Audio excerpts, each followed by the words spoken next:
Cet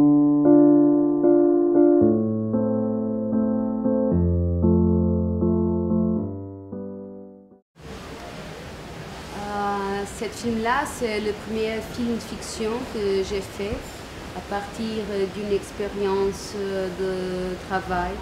J'ai passé 5 ans à travailler dans un programme d'éducation sur des gens adultes. Et j'ai travaillé dans ce programme où j'ai fait un film à partir de mon poste de travail, où j'ai filmé des interviews que j'ai fait à les gens, parce que dans ce programme, on fait le bilan de l'expérience de vie des gens pour avoir une certification scolaire.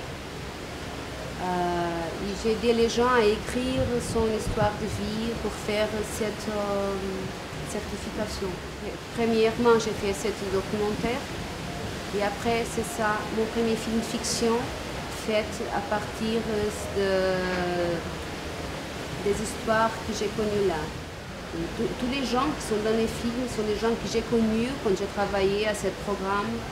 C'est l'histoire sur la fermeture d'une usine. Et les ouvriers font une preuve de résistance pour maintenir ce poste de travail. Pourquoi les gens vont maintenir cette sorte de travail? Pourquoi travailler quand le travail c'est en même temps difficile et lourd, et qui a un peu à voir avec l'idée de comment libérer la souffrance, comment on peut vivre sans être emprisonné. The film is a portrait of a young prostitute, a teenage prostitute, told through her internet user reviews.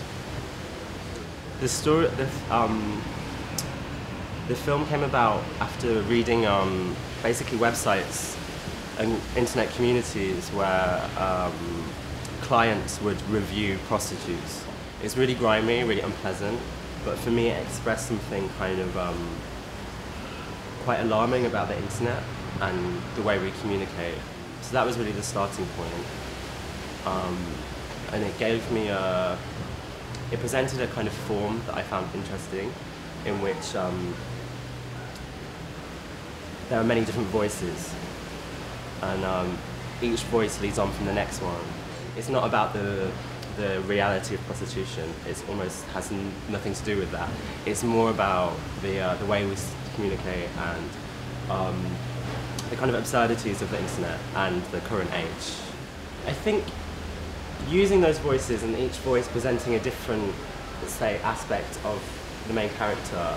For me, what was very interesting is that there was no interior to the main character. She was always being seen through someone else's agenda, someone else's desires, or someone else's intentions.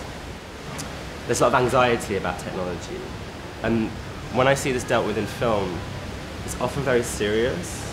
Like, you have these kind of sci-fi films dealing with like artificial intelligence and things like this, and they're all like very po-faced and very serious. And that doesn't represent technology to me. Like, for me, it's kind of, the internet sometimes feels like a giant trash can, and it's full of shit. And almost I wanted to do something in that spirit, with this kind of pop vulgarity to it. Yeah. Alors c'est un film, une comédie douce amère. J'ai travaillé avec des acteurs que je connais bien, avec qui je travaille depuis quelques années au théâtre. Et c'est un film que j'ai écrit par contre assez rapidement, parce que j'avais les dates de tournage qui étaient prévues, j'avais ma distribution, j'avais décidé. Et le film s'est fait en 6 jours de tournage. C'est une histoire assez personnelle parce que je suis parti de chez moi pour devenir acteur à 18 ans. Et le décor qui est dans le film, la maison qui a servi de décor, est celle où j'ai grandi. Donc il y a une part autobiographique dans ce personnage. La vie d'artiste dans le Var et dans le sud de la France n'est pas évidente. Moi j'ai dû monter à Paris. Là c'est plus ironique parce que le personnage s'en va à Colobrières, donc il va se retrouver encore un petit peu plus isolé, et en même temps on sent que c'est comme ça qu'il va quelque part accoucher de lui-même en tant qu'artiste, parce qu'il a besoin de cette foi, de cette force. Et ce qui est ironique aussi dans la situation, c'est qu'il s'appuie sur le divorce pour s'affirmer, sur son divorce pour s'affirmer en tant qu'artiste. Et en même temps, c'est la peinture qui lui donne le courage de sortir de son divorce. Pour moi, c'est une espèce de héros. Alors j'ai voulu éviter à tout prix le cynisme par rapport à ce personnage et m'attacher à lui autant que faire se peut en 24 minutes 30. What I do and what I did this time is collecting footage from somewhere, studying and learning it by heart.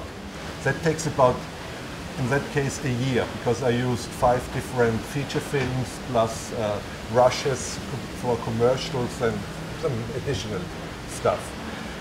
And then I have some kind of a main idea. It's a basic story, a line where I can move along, which means always 1 meter of film strip, raw, unexposed footage, on top of which I lay my found footage and I start to collaging it, so making tiny little, copying tiny little elements of the found footage.